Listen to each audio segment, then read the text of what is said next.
지금 두 번째 시간에는 우리가 앞 시간에 동일했다면 우리 이제 사계절에 대한 생리적인 부분을 풀어보면 좋을 것 같습니다. 봄, 여름, 가을, 겨울. 지금은 겨울에서 동해에 대한 부분을 배웠죠. 그러면 가을에 체내지장양분이 겨울에 동해를 막아가 내년 봄에 이루어야 된다는 거죠. 그러면 이렇게 나눠 놓고 보면 지금 가을 단계에 얼마 전에 지나간 한 달 전에 지나간 가을이 우린 뭘 해줬냐는 거죠. 이 가을을 길게 써. 이게 상당히 중요한 거니까요.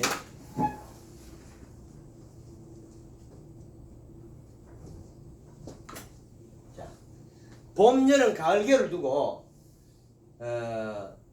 가을에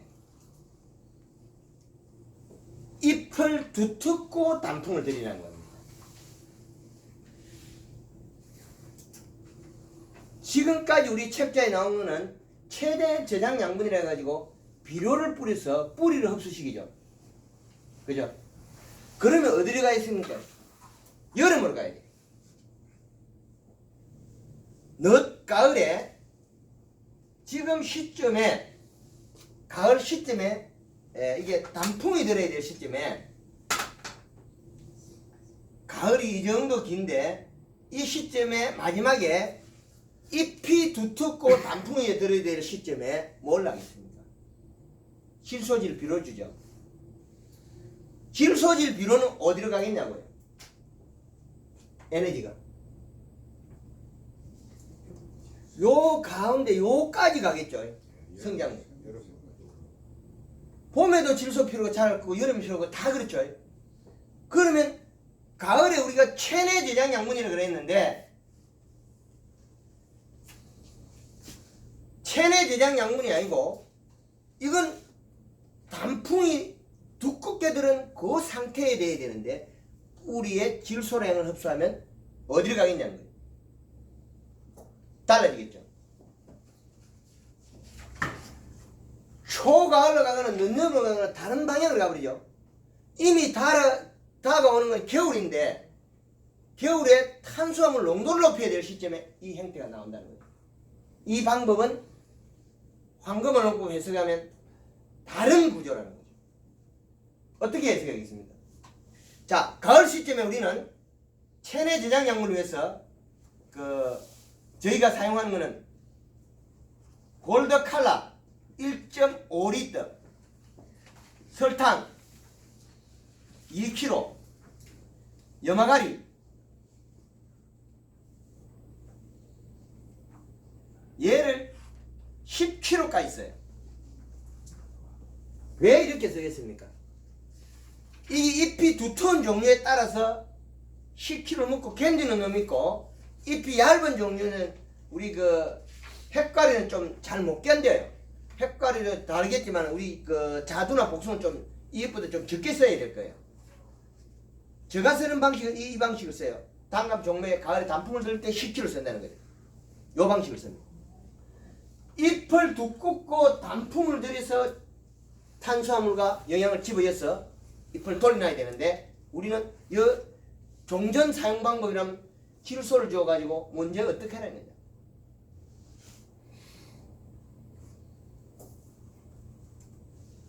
성장을 시킨 거와 다른 구조죠. 구조가 에너지원 구조가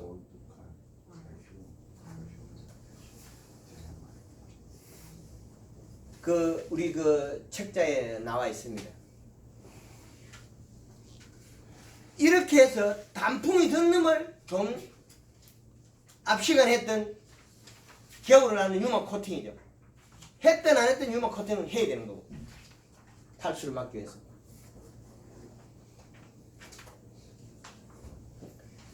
체내 저장 양분은 상당히 중요한 거겠죠. 체내 저장 양분. 그런데 사용되는 자재와 방법에 문제가 있다는 거예요. 그거를 합리적인 방법을 선택해야 돼요. 이런 계절을 가을의 계절을 지나서 겨울의 계절이 지금 들어와 있는 거고 겨울의 계절에는 탈수를 막아야 되는 거고 탈수를 막고 봄에 이른다는 거죠. 봄에 이르면 우리는 뭘 선택을 해야 될까요? 이 봄에 봄은 시작 단계이기 때문에 이 시작 단계이기 때문에 봄이 시작되는 단계는 우리가 3, 4, 5, 6, 7, 8 그죠? 그럼 3월 달부터 봄이지 않습니까? 그러면 3월 달에 잎이 나왔냐고요? 아니라는 거죠. 그럼 여기 3, 4, 5, 6, 7, 8, 9, 10, 11일 이렇게 나가죠. 여기는 12월, 1월, 2월 자 이렇게 나와버렸죠. 그러면 3월 달에 우리는 풀른 잎이 나왔습니까? 안 나왔죠. 봄이라는 거죠. 어디에 갔습니까? 나무 몸뚱이에서 호흡을 하고 일을 하고 있다는 겁니다. 피부로서 물을 먹기도 하고 뿌리로서 물을 먹기도 하고 피부로서도 강압상장을 한다는 겁니다. 그러면 이 시기에 목매시비가 되죠. 피부에 영향을 줘버립니다. 피부에 물을 뿌려요. 이건 영철의 자두밭에서 기술을 가르쳐줬어요. 하우스. 12월 달에 가온을 할 건데 지금 벌써 물을 줘라 그랬어요. 어제. 피부에 물을 잔뜩 줘라고. 피부에 물을 잔뜩 줘가 더 견디다 말하면 눈이 튀어나와야 돼. 온도를 올리가 튀어나오는 게 아니고 피부에 들어있는 자기 피부로서 햇볕과 일을 하고 있다. 여기에 피부에다가 영향을 줘놓고 비가 오거나 햇볕에 의해서 일을 하면 더 늘어나겠죠. 그러면 이 목매십이 했을 때 다음에 꽃이 나온다는 거죠. 처음에 우리는 잎이 나오기 전에 꽃이 먼저 나오지. 햇가리들 꽃이 먼저 나오는 종들이 많죠. 사과배도 그렇고 그죠. 예. 단감은 잎이 먼저 나오고 그 다음에 꽃이 나와요. 이런 종과 행지를 다르게 가진 작물이에요. 책자에 보면 알기와 감은 횡이 먼저라는 거예요. 잎의 크기에서 횡이 먼저 결정되고 종은 잎 두께에서 결정되고 우리 풀룬이나 자두, 복숭아 거의 대다수 수박, 호박, 찬밥, 토마토, 오이 이런 종들이 잎의 크기, 꽃핀 자리의 잎의 크기에서 종방향 길이가 결정됩니다. 종일 뿐입니다. 그런데 우리가 풀룬이 똥똥하다, 동글방하다 뭐겠습니까? 종방향 길이가 자르다. 초기에 겨울을 잘못 났거나 목매십이나 연매십이나 해서 꽃의 크기가 초기 잎의 크기가 작았다는 거예요. 잎이 다 자라버리면 종방향 길이는 멈추는 걸 저는 해석을 하고 있습니다. 목매십이라면 우리 한금을농부 회원들이 복숭사과에 많이 씁니다. 꽃의 크기가 다르고 화려함이 다르고 꿀이 다르고 불어오는 양이 다릅니다. 이렇게 해서 종방향을 키우는 거죠. 과총엽이 사과에 대해서 설명하자면 잎의 크기가 다르다. 이 잎의 크기. 이 꽃은 피부로서 영향을 먹고 그 에너지를 받아서 화려함이라는 크기가 달라집니다. 봄비가 많이 왔을 때 자기 몸속에 있는 에너지를 활성화시켜서 꽃의 크기가 또 다릅니다. 그러면 꽃의 크기가 달라진다는 거예요. 이때는 목매십에 해당합니다. 지금 저 골드카라고 적어 놓으신 게 목매십이 아니죠? 아니요. 이거는 겨울에 단풍을 드리는 거예요. 겨울이요. 예.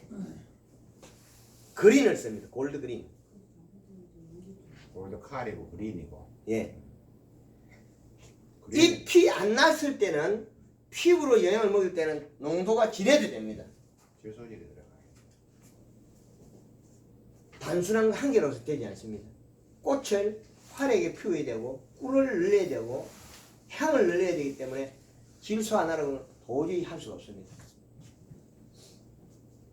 저희 한국말 농부 쓰는 자재를 써버리면 맛이나 품질이 싹 바뀌고 완전히 차원이 다른 게 나옵니다. 어떤 작물이든 다 바꿉니다.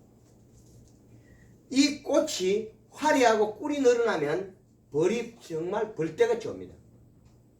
그리고 가온에 들어가면 향이 엄청나게 진해져요. 이게 목맨12의 역할입니다.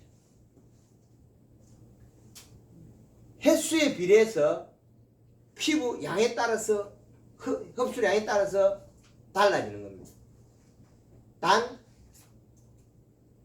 비가 안 오면 문제가 되겠죠. 자주 하면 피부도 장이 일어나요. 그럴 필요는 없다는 겁니다. 비가 왔을 때 안에서 횟수는 비례하게 사용해야 돼요. 이때는 목맨12는 골드 그린스입니다. 1.5리터에 설탕 초기에는 약 3kg까지 씁니다. 왜 3kg까지 쓰냐면 순의 신장의 길이를 좁히게 하는 겁니다. 잎은 크게 키우나 넓게 키우고 길이를 좁히고 마디 절관을 좁히자는 겁니다. 행식 기능을 더 빨리 당겨오고 과실도 키우고 분할하게 됐습니다. 이렇게 써버리면 골드 그린 이해에 골드 칼라 1회를 사용하면 생식과 성장을 같이 가져가면서 설탕도 역시 마찬가지로 생식을 전환을 시킵니다.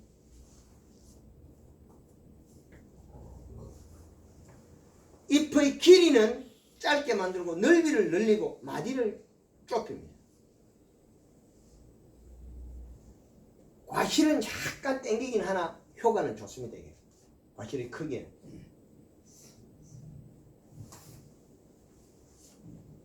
이 방법을 사용해서 꽂는 분화 시기를 땡기고 잎을 두텁고 살을 끼워서 잎에 있는 영양소를 뿌리로 이동시켜서 뿌리를 발달시키는 겁니다.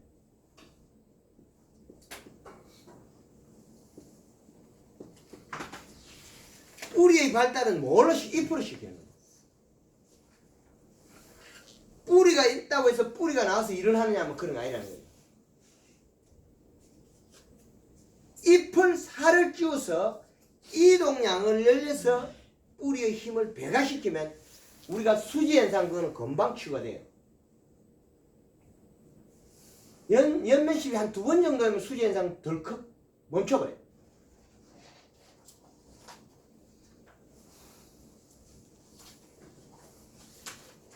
강원도에 복숭아밭에 수지 현상이 일어나는 거, 나무가 봄에 잎이 노랗게 나와가지고 크지도 않고 가만히 있는 나무 있잖아요. 그 뭐냐면 피부 밑에 탈수에 의한 동해거든요. 그것도 잎을 살을 찌워가지고 살려줬어요. 강원도 춘천에. 잎의 역할이 어떤 영양소를 받았을 때 소화만 잘 시키면 완전 우리가 다른 현상이 일어나요. 뿌리에 비료가 좋으나 그 비료를 먹고 잎이 소화를 못 시키면 다른 현상이 나와요. 뿌리의 이시량을 얼마나 맞출 거냐 우리가. 봄에 측정기로 측정해서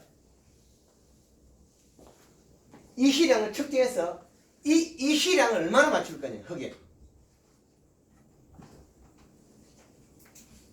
안동에 사과농사 제일 잘 된 사람 이시 측정은 1.0이에요. 저희 집에 자두 복숭아 가수원에서 흙을 가져오라 가지고 측정을 하면 1.0에서 0.8 이상 되면 농사 좋아요.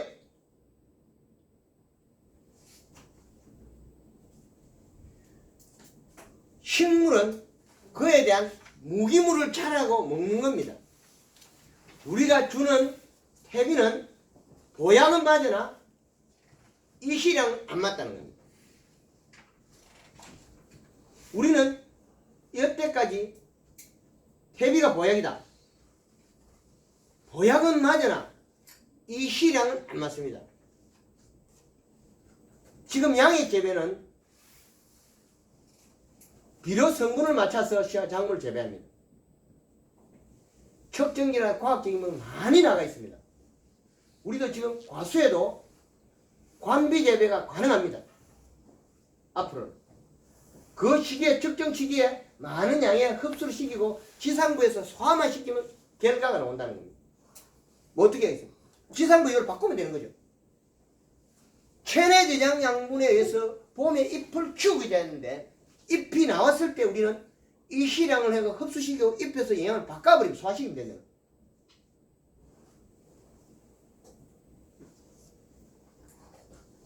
비료량에 의한 재배가 과학적인 방법으로 정립되어야 됩니다. 봄에 뿌리가 뻗어 나오기 전에 우리는 이미 측정해서 이 시량을 맞춰야 되겠죠. 비료의 한 포 양은 200평에 0.4의 이 시량이 나옵니다. 이거는 염도계이기 때문에 전기전도율이에요. 전기전도율. 그러면 우리가 가령 200평에 복합 비료나 이런 비료를 한 포를 쓸 때 0.4의 이 시량이 나옵니다. 제가 측정해 보니까. 그러면 내 밭에 비료를 측정했을 때 그 양 이하일 때는 그 양을 보정해야 되는데 이건 사실상 다 맞지는 않습니다. 왜 그러냐면 그 어린 유목이나 뿌리가 활달해 있을 때는 이 조건이 좀 다를 수도 있습니다. 그러나 저희 집에 흙을 가져오고 데이터치는 동일합니다. 0.4이기 때문에 내 봄에 밭에 이 시량을 측정해서 그 기준값에 이하되는 부분을 보정해서 비료량을 공급해야 된다는 거예요. 얼마를 할 거냐. 풀이 먹고 나무가 먹고 그 가시나무 먹고 잘 없어져요.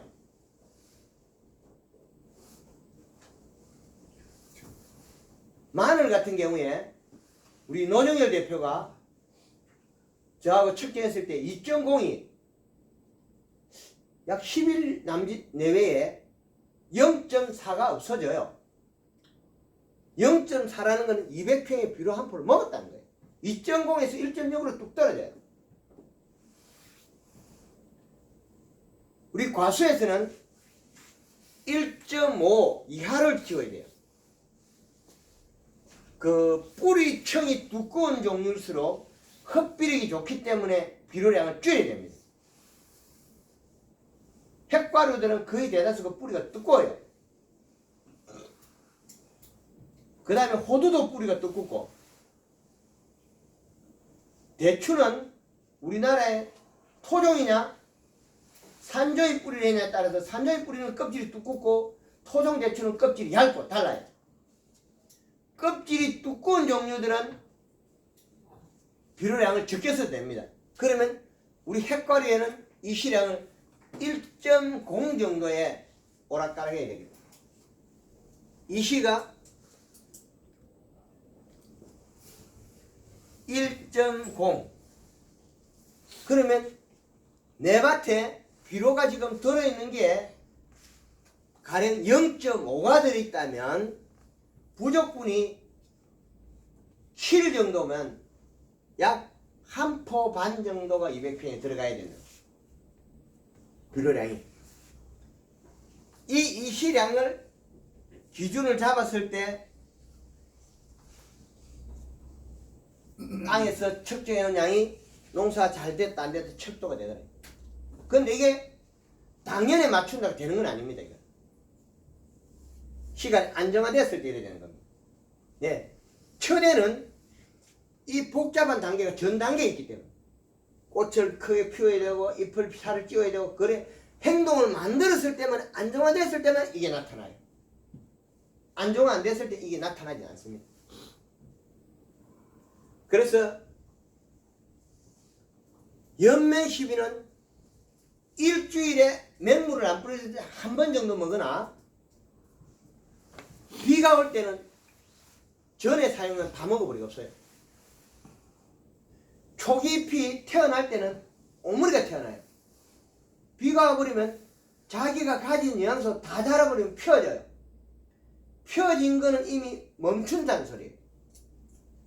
어린 잎은 다시 영양을 먹으면 살을 찌우면 오므리져요. 연면십이라면. 오므리 트리는 건 더 자란다는 소리고, 더 잎의 크기는, 요 잎의 크기는 이 과실의 종방향 길이에 해당하는 겁니다. 잎의 크기는. 잎의 다 자라버리면 종방향 길이가 거의 멈춰버려요.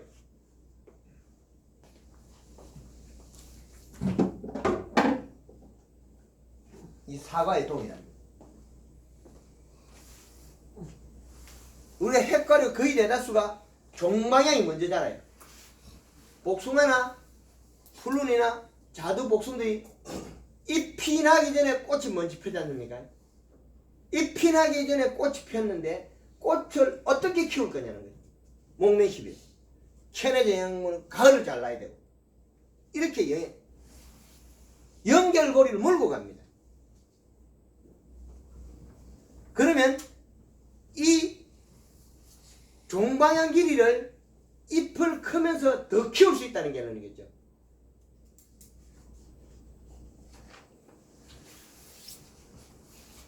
구미 쪽에 그 한 분 오셔가지고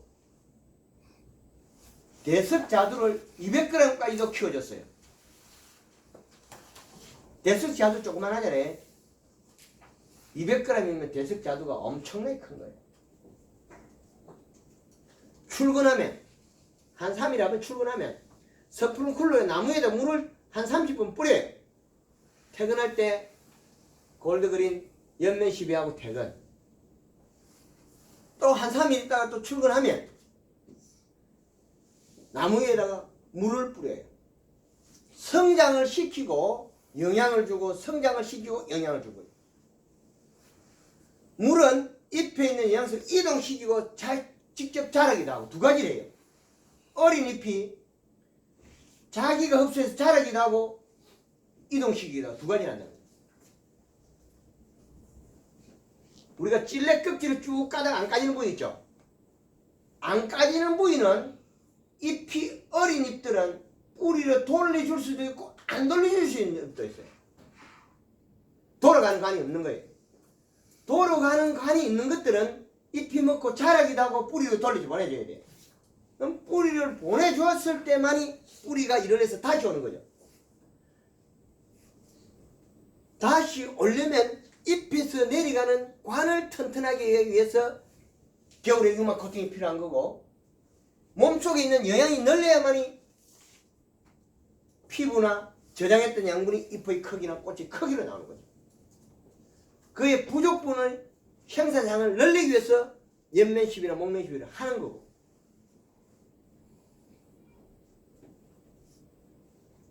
과거에는 우리가 미국식으로 쿨러가 들어왔다가 그 다음에 이스라엘식으로 바닥으로 주는 식으로 또 바뀌었어요. 황금알을 보면 두 개 다 맞다는 거예요. 그러나 잎의 행동을 보면 과거에 쿨러, 미국식이 좋기도 하고 미국식이 단점과 장점이 또 따로 있어요. 잎의 수분량은 상당히 중요합니다.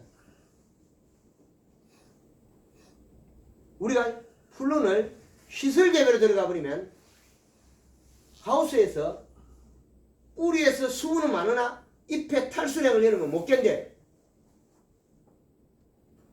그러면 여름에는 잎에다가 물을 뿌려서 수분을 공급시켜야 되는 거예요. 그렇지 않으면 잎이 노화가 됩니다. 탈수에 노화. 우리나라 대표적인 비가린 재배 포도가 품질이 떨어지기도 하는데 그 주된 원인이 작은 공간에 햇빛에 의한 잎의 탈수량에 의해서 잎이 노화가 되어버려요. 잎은 크고 좋으나 포도가 맛없는 포도가 나오는 주된 원인이 그겁니다. 탈수량은 보충해줘야 됩니다. 수분을 공급시키고 영양을 공급시키고 잎의 광합성을 해서 이동양을 늘린다면 잎은 자랄 때는 자라고 그렇지 않은 거 다 자라고는 잎이 살이 쪄서 잎이 뒤집어져요. 뒤집어질 정도로 잎이 살이 찐 거는 비가 오거나 이동양만 늘리면 뿌리 양은 엄청나게 늘어납니다.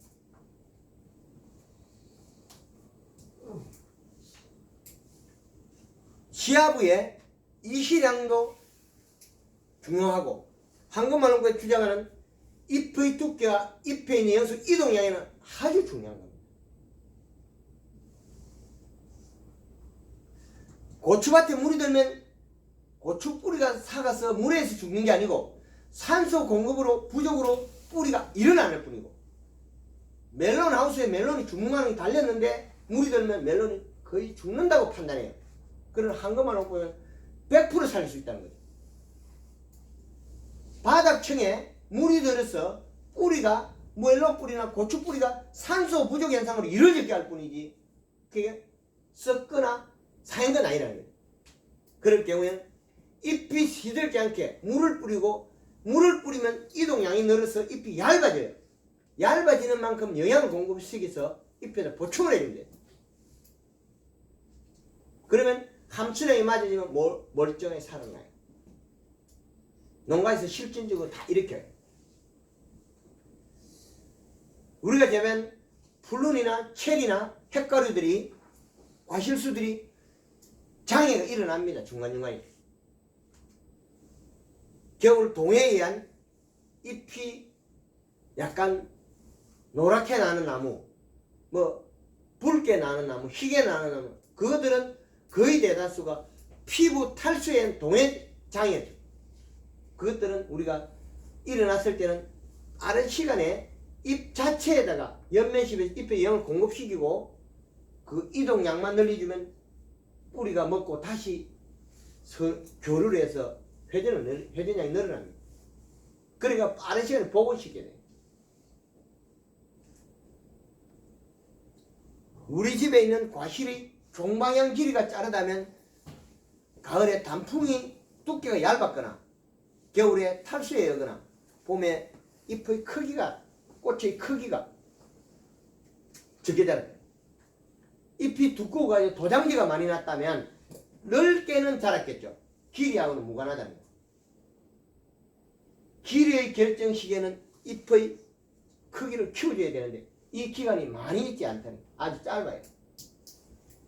봄이 그래 많이 안 길어요. 눈 깜짝해서 지나가 버리 없어요.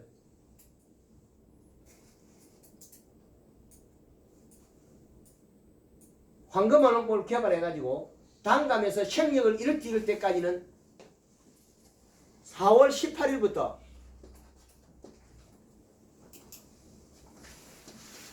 5월 10일까지 자연 상태에서 연면 시비를 6회를 했어요. 날짜가 며칠 안 됩니다, 이거. 22, 3일밖에 안 되죠. 22일. 네. 이 기간 안에 연면 시비를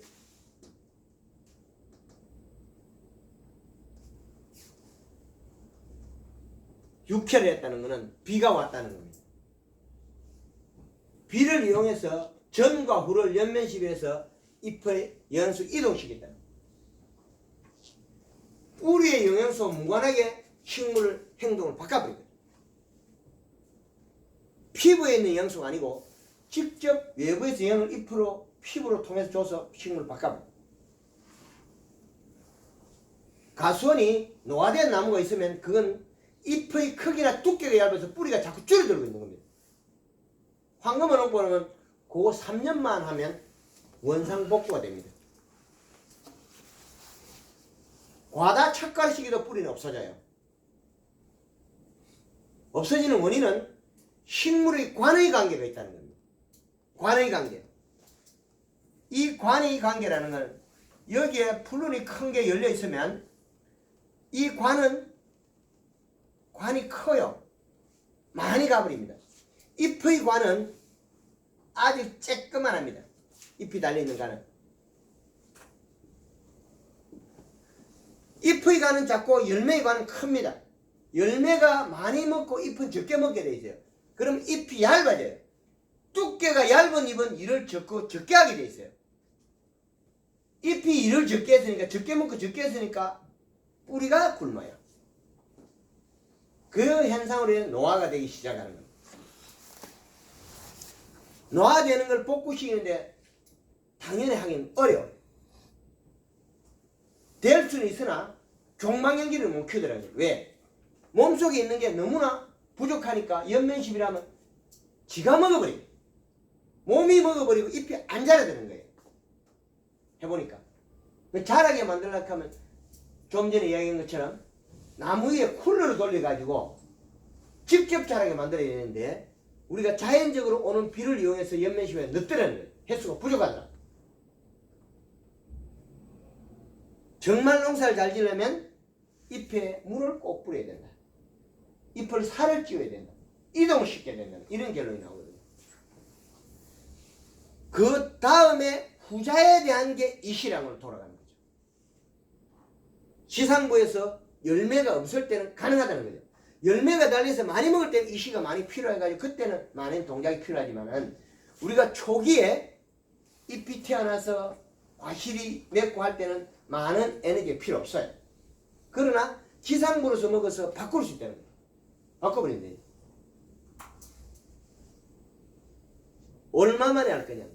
며칠 만에 어떤 결론을 결정지어놓고 할 거냐는 거죠. 그게 상당히 중요한 거예요. 선택은 우리가 어느 어디 할 수 있다는 거예요. 내가 5월달부터 시작을 한다면 풀룬의 종방향기를 못 키우고 행방향기를 키울 수 있을 거예요.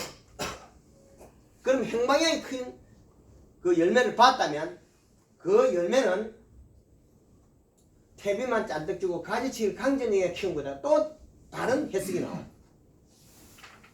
그 과실을 보고 전체를 파악한다는 거죠. 자, 가을 8월달 9월달 사이에 우리가 이걸 시기에 잎의 두께를 늘리고 영양 공급했다 어떻게 되는 거야? 터져버려요. 뻥 터집니다. 후기에 과하게 영양을 공급시키면 그 에너지의 관의 구조상 과실로 제일 많이 가게 되어 있습니다. 과실로 가면 터질 것이고 그 토양의 함량이 비료가 많이 있다면 가시를 수확하는 거 난 다음에 질소량이 증가시켜서 나무가 가을이 아닌 초여름이나 늦여름으로 갈 수가 있다는 거죠. 토양의 이시량이라든지 우리가 공급시킨 영양소, 원소, 자재들이 어떤 위치에서 많이 에너지화 하는 거죠.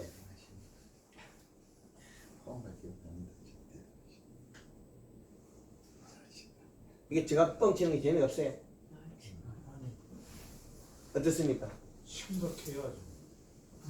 우리가 지금 사용하고 있는 방법과 배웠던 방식들이 전혀 다르게 해석되고 있잖아요. 잎으로 물을 뿌려서 그 잎을 키울 수 있는 것도 있고 피부를 늘려서 몸속에 가지고 있는 체내 제양분을 활성화시킬 수 있는 그 기회를 갖다 우리는 지상부에서 물을 안 뿌리기 때문에 다르다는 거죠. 봄에 5월달에 봄비가 확 떠오고 나면 산에 있는 산천 초목이 정말 많이 자랐죠.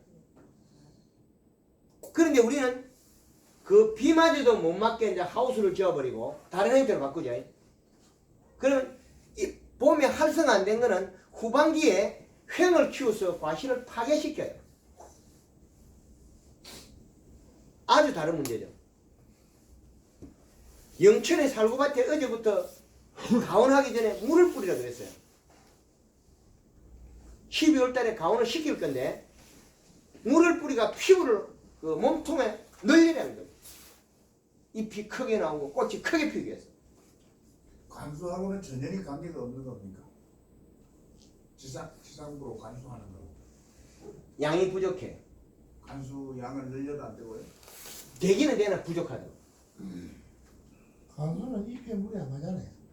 관수는 물 우리가 버들강아지나 찔레꽃이 뿌리를 물가에서 물하고 접혀 있어도 잎이 빨리 안 자라죠. 봄비가 오는 거 찔레가 푹 크죠. 놈두렁가에나 또랑가에 있는 찔레나 버들강아지가 언제 컸습니까? 봄비 올 때 쑥 컸죠. 바로 그겁니다. 피부나 잎의 행동을 바꾸면 그 배가 된다는 거예요. 근데 지금 우리 하고 있는 거는 밑으로 물 주고 그럼 물 맞춰놨고 햇빛이 땡땡 쪼이도 하우스 덮어놓으면 몇 커야 된다. 아니에요. 그건 전혀 다른 일이에요. 탈수에 의한 잎의 탈수에 의한 이동량 부족으로 뿌리가 굶주려요. 적게 먹는다는 거예요. 봄에 잎이 나서 잎이 광합성을 하면 뿌리를 줘야 되는데 그 양을 어떻게 공급시킬 거냐 뿌리로.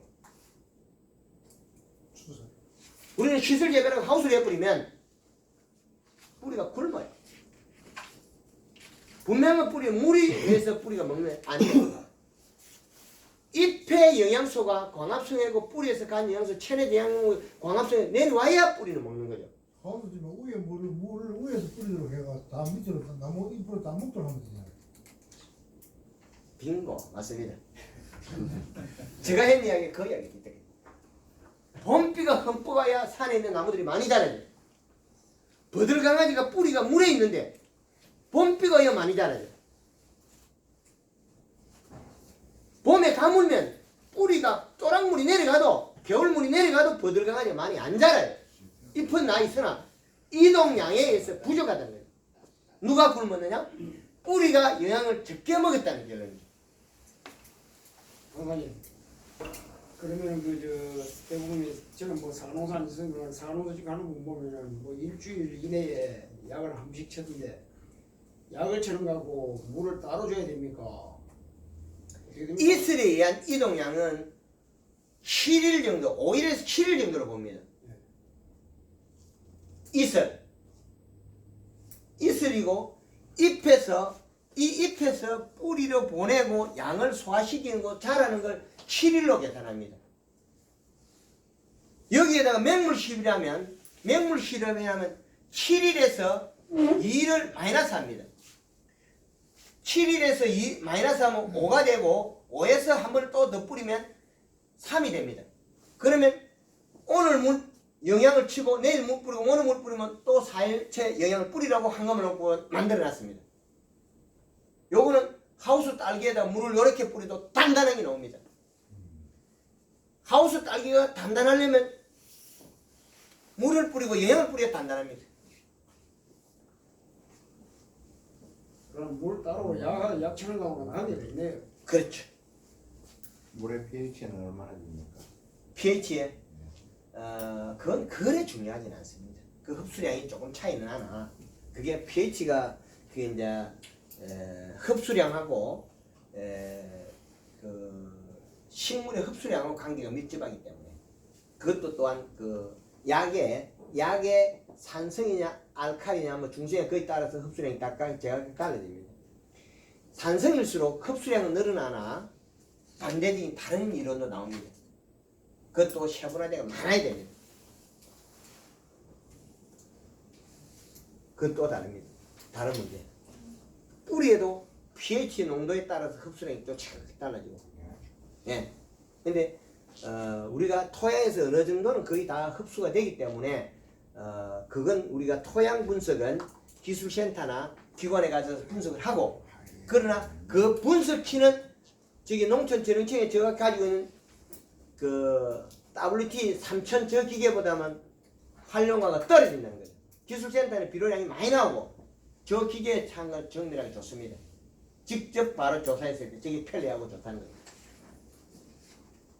그래서 이런 잎의 역할과 얼마 만에 우리가 영양을 잎으로 공급할 거냐 이게 주된 겁니다. 공급한다고 해서 먹은 건 아니에요. 얘가 이동하려고 하면 이슬이나 자연적인 방법으로는 7일 걸리고 5일에 7일 정도 우리가 잎에다가 맹물을 뿌렸을 때는 우리가 농약 방제용을 뿌렸을 때는 일이 단축될 뿐이라는 거죠. 어떤 부분을 활용할 거냐 그 차이죠.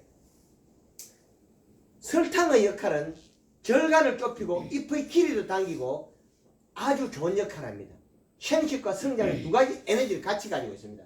영양소가 싸고 가격이 싸지 않습니까? 그럼 그 설탕 종류는 뭐 흑설탕이 백설탕. 좋습니까? 이제 백설탕이 좋을까? 예, 순도가 제일 높습니다. 그리고 저희 한금마을농법에 사용하는 골드 그린이나 칼라는 비중이 높아요. 그리고 작물이 최대한 먹을 수 있는 양을 많이 공급되어 있고 비중, 그럼 효율이 높다는 거겠죠. 그런다고 그거 좋다고 너무 농도를 높이면 잎이 굳어요. 굳은 게 보일 때는 물을 뿌리면 풀려요. 우리가 봄에 사용하는 그 생식 기능이나 절간을 좁히기 위해서 규산이나 뭐 다른 자재 인산염을 뭐 많이 쓰지 않습니까? 사과에는 비부피울가 있었는데 걔네들을 쓰면 잎이 멈춰버려요. 딱 멈추면 어떤 장애가 일어나냐면 뿌리가 못 먹어서 뿌리가 굶어요. 그때부터. 설탕을 써가지고 줄이면 잎이 부드럽고 해서 뿌리가 먹어요. 절간을 좁히는데, 그런데 다른 자재를 쓰면 잎이 단단해져서 뿌리가 굶어서 생육이 저하되는 경우가 많아요. 그런 부분은 상당히 유념하셔야 될 겁니다. 그런 말입니다. 그 1년에 몇 번을 그 약을 지금 그런 관계를 했을 때 설탕을 그 정도로 뭐 계속 이렇게 써도 아니면 쓰면 장애가 일어나요. 정확합니다. 요게 과실의 크기가 표면적이 늘어나면 요 피부에 분의 양이 줄어드는 거예요. 그래서 여기에서 맺히는 양이 많으면 얘 과실이 파괴가 됩니다. 설탕 양에 의해서. 단감, 사과, 가을에 익는 사과들은 거의 대다수 7월, 10일에 설탕량을 쓰지 마라 그럽니다. 꼭 쓰려면 물 500에 200 내지 300g만 쓰라 그래요. 그 이후에 이 피부에서 설탕이 마르면서 농축이 되면 양이 크다는 겁니다. 양이 커지면 여기에 맺힌 사탕이 되어버려요. 그러면 피부가 호흡을 못해가지고 그 과실 결정체가 파괴가 됩니다. 그러나 엽채류나 마늘이나 양파나 잎채류들은 고구마나 이런 것들은 괜찮아요. 고구마 같은 경우에는 덩쿨이 너무 무성할 때는 물 500에 골드 칼라 1.5리터에 설탕 5kg, 염화가리 5kg 8월 달에도 쓰라 그럽니다. 그러면 덩쿨은 안 나가면서 그 염화가리엔 피해도 안 일어나고 그 생식 전환율로 품질이 좋아지는 고구마로 바뀌어요. 잠깐만요. 고구마에 어떻게 하신다고요? 물 500에 골드 칼라 1.5리터, 설탕 5kg, 염화가리 5kg. 이렇게 한다고 해서 고구마가 열리는 거 아닙니다. 고구마 달리는 거는 봄에 덩쿨이 굵은 걸 심어야 긴 뿌리가 많이 내리고, 그 긴 뿌리가 내려가지고 잎이 있을 때 20cm 내외에 골드 그린을 옆면 시비해가 잎을 살을 찌어야만이 영양이 내려서 고구마 만들어지는 거지. 여름에 한다고 해서 고구마 만들어지는 거 아니에요. 고구마는 이 우리 배운 풀론하고 전 방향이 다릅니다. 덩쿨이 가는 걸 고구마 심으면 고구마 잘 안 열고, 굵은 거 심으면 고구마 긴 뿌리가 많이 나와요. 긴 뿌리가 나온 것 뿐이지, 긴 뿌리가 많이 나왔다가 그 잎의 벌레가 뜯어먹어 버리면 고구마가 안 만들어지고 막 뿌랭이로 바뀌어버려요. 고구마 덩쿨이 먼저 심을 때 굵은 걸 심고 잎이 통통하게 우리가 비닐 밖에 나왔을 때 그때 안 시들고 잎에 옆면십에 살을 찌어야만이 긴 뿌리 속에 잔털이 많은 자리가 있어요. 뿌리가 내려가다가 그 자리에 고구마가 만들어질 자리예요. 잎에서 좋은 영양소가 내려오면 바로 고구마가 만들어져요. 원리가 다릅니다. 지금 요 풀룬의 초기 생육에 대한 연면시백 이시량에 대해서 질문 있으면 질문하겠습니다.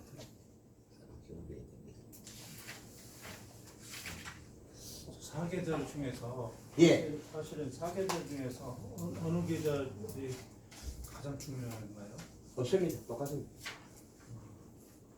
겨울 유망하고 코팅 안 하면 봄 일어나도 뭐 이동량이 더디갖고 활성 안 되는 겁니다. 가을에 관리를 잘해야 봄에 이야기가 많은데. 아니요. 가을에는 할 수 있는 거라고는 연면십이라 가지고 잎을 두텁게 단풍을 들이는 거고 겨울에는 유막 코팅해서 그 영양소를 안 잃어버려요. 장애는. 봄에 봄에는 목면십을 해서 이제 피부를 부풀려서 잎을 꽃을 크게 피우고 잎을 키우는 거죠. 그러려면 영양 횟수는 일주일에 한 번 사용할 수 있고 물을 뿌리면 그 양을 횟수를 늘릴 수 있다. 여름에는 잎의 두께를 유지해주면 뿌리 양이 늘어나고 이 시척제에서 비료량을 맞춰줘야 돼. 잎이 비가 오면 얇아지니까 얇아진 건 오므려질 거죠. 두꺼워진 건 피해집니다. 얇아진 건 연면십에 살을 찌워주고 이 시량을 맞춰주면 동일해집니다. 안동 사과에서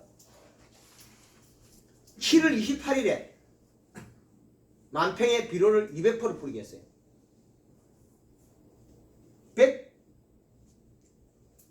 100평에 2포의 비료가 들어갔다는 거예요. 어떤 비료입니까? 복합비료. 복합비료 성장인 그 질소인산. 질산태 그것도 있고 처방이 다르죠. 항상 가리도 들어가고 그때는 한 번에 처리해야 되니까 올해 그 코팅 비료도 쓰고 가을에 나오라고. 그래 그거 처리해가 식물을 이 시량을 끌어올리고 바꿔버려. 왜 이 시량을 끌어올리냐? 이 시량이 낮았다는 거예요. 이 시량이 사과밭에 0.7, 5에서 7 정도밖에 안 돼. 1.0을 끌어올리기 위해서 바꾼 거죠. 이 시량. 비료량을 맞춰야 됩니다. 유목일 경우는 비료량이 잘 없어서 잘 자랍니다. 요건 별개예요. 과실이 없기 때문에 에너지가 달라요. 열매가 달리는 열매가 많이 먹기 때문에 이 시가 정확하게 되는데 유목들은 우리가 비료량이 낮아서 잘 자랍니다. 큰 나무들은 달라요.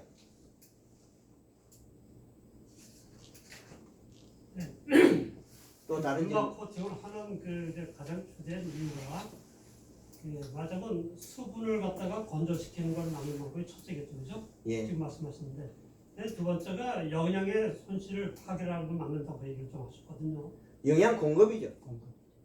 영양 공급을 갖다가 해준다는 얘기인가요? 나중에 이게 산화가 돼갖고 예. 유막 자체가 예. 그게 두 번째인데 그럼 이제 예를 들어서 그 뭐 어떤 분이 그 말하자면 요와 비슷한 원리로 수분의 그 건조를 갖다 막기 위해서 CC라는 거죠. 클라우드 카바라는 거. 혹시 아시는 분들. 그런 걸 이제 썼을 때 굉장히 비용이 많이 들거든요. 클라우드 카바는. 이게 원래 뿌리가 이렇게 나무 이식을 할 때 뿌리가 건조되는 걸 막기 위해서 뭐 그걸 처리하는 걸로 알고 있었는데 그걸 응용해갖고 이런 방법을 썼던 경우가 있었던 걸로 알고 있어요. 이제 비용 때문에 이게 그 비용을 절감하기 위해서 그 코팅을 하는 방법이 개발된 건가요? 아닙니다. 제가 먹고 살라고 합니다. 나무가 죽고 나면 내가 그 묘목에 투봉 팔아먹으니까. 그러니까 원래는 이 원리 자체가 CC라는 그 제품이 이 원리 때문에 개발된 걸로 알고 있는데 아니면 저는 제가 먹고 살라고 합니다. 그건 가르쳐준 거는 저는 추적에 찾아갖고 포크레인 대한 그뭐 실증 뭐 데이터라든가 뭐 실험 과학적인 근거 같은 걸 포크레인가 그 유아보수가 터지가 그러니까 일단 3m. 경험치죠 지금은요. 아니요, 실제 일어난 일이에요.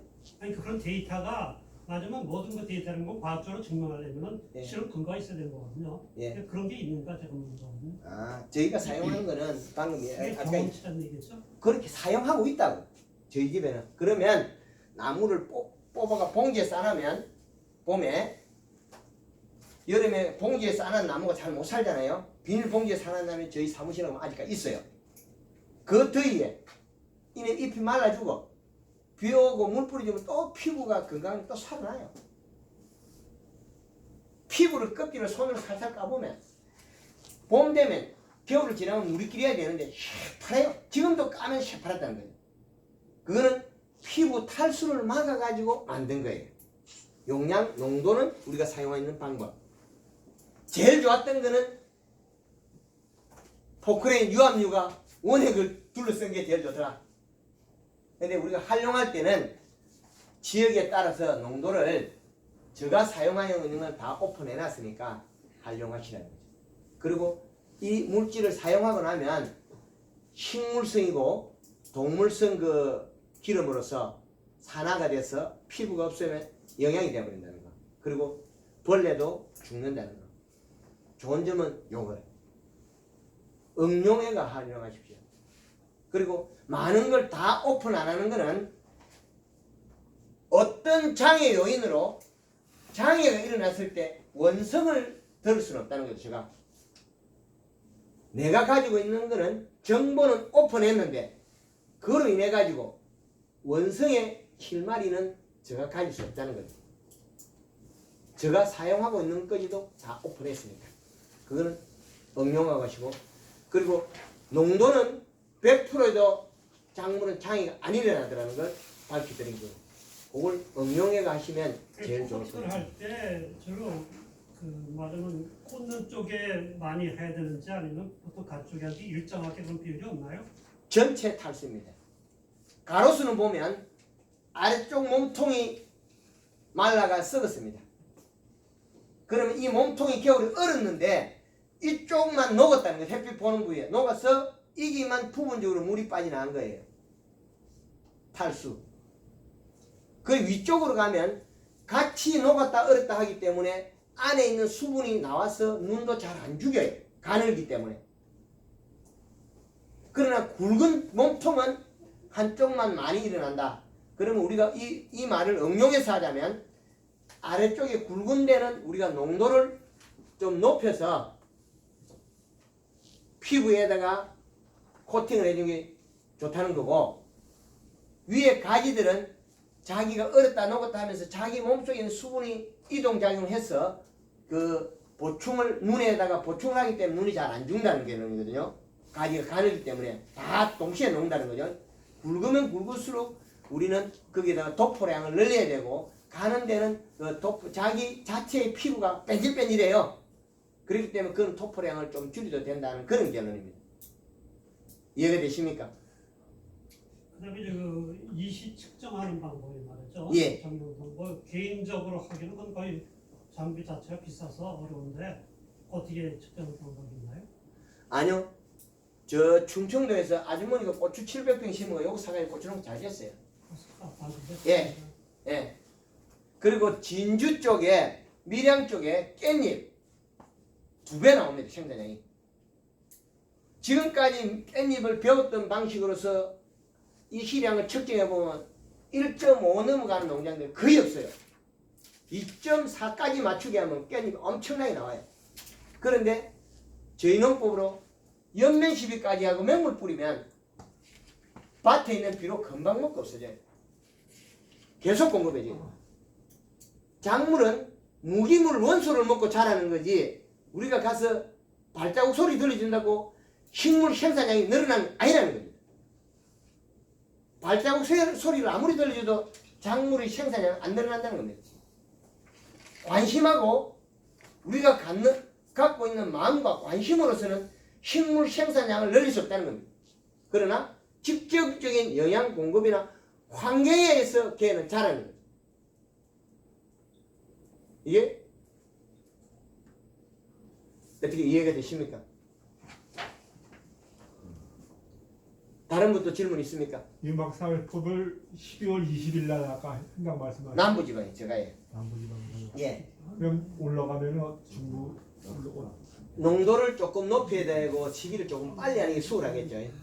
예, 그렇게 계산하면 될 겁니다. 얼음이 어느 시점에서 일어난다. 몸통이 얼었을 때 몸통이 안 얼면 그 시점 안 해도 되는 사실 시점인데 중부 이북 지방에는 날이 추우면 사실 조금 안 얼거든 나무는요. 그래 쉽게 얼면 나무가 다 죽고 없어요. 근데 약간 추위가 와도 나무가 안 얼나 영하로 많이 내려갈수록 나무가 얼어버려요. 얼어버리면 탈수가 일어나요.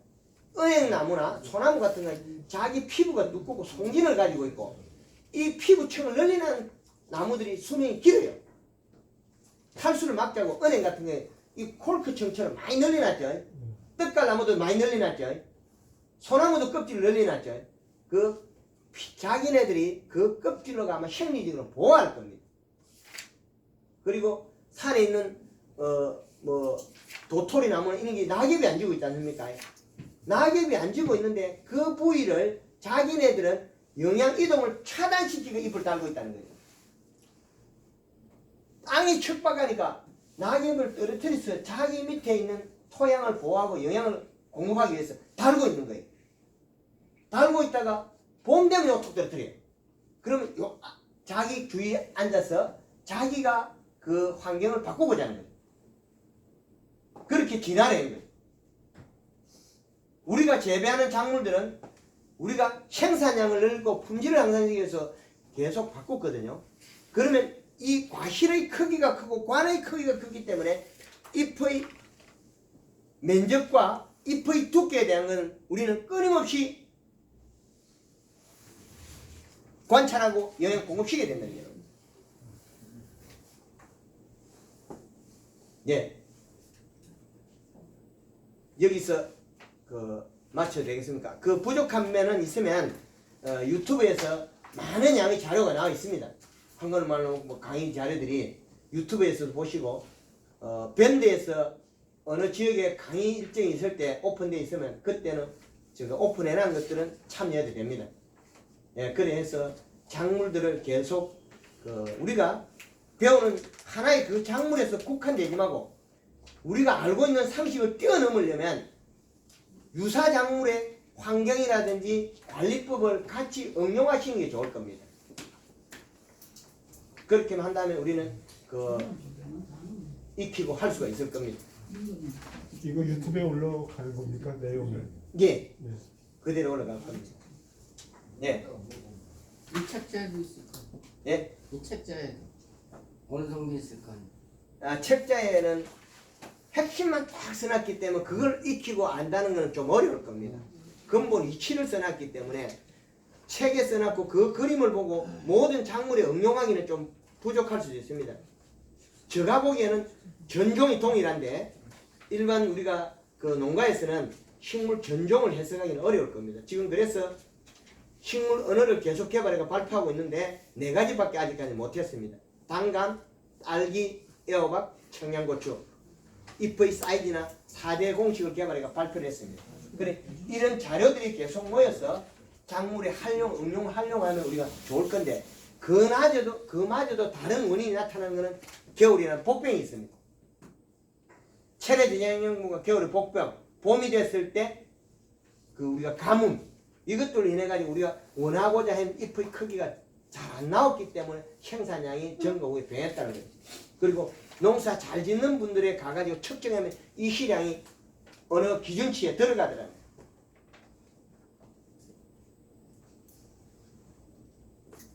하여튼 부족한 면이 있으면 유튜브나 다른 채널을 통해서 강의를 더 들으시면 더 익히고 배워질 것으로 생각합니다. 이것으로서 황금을 놓고 두 번째 강의 마치겠습니다. 감사합니다.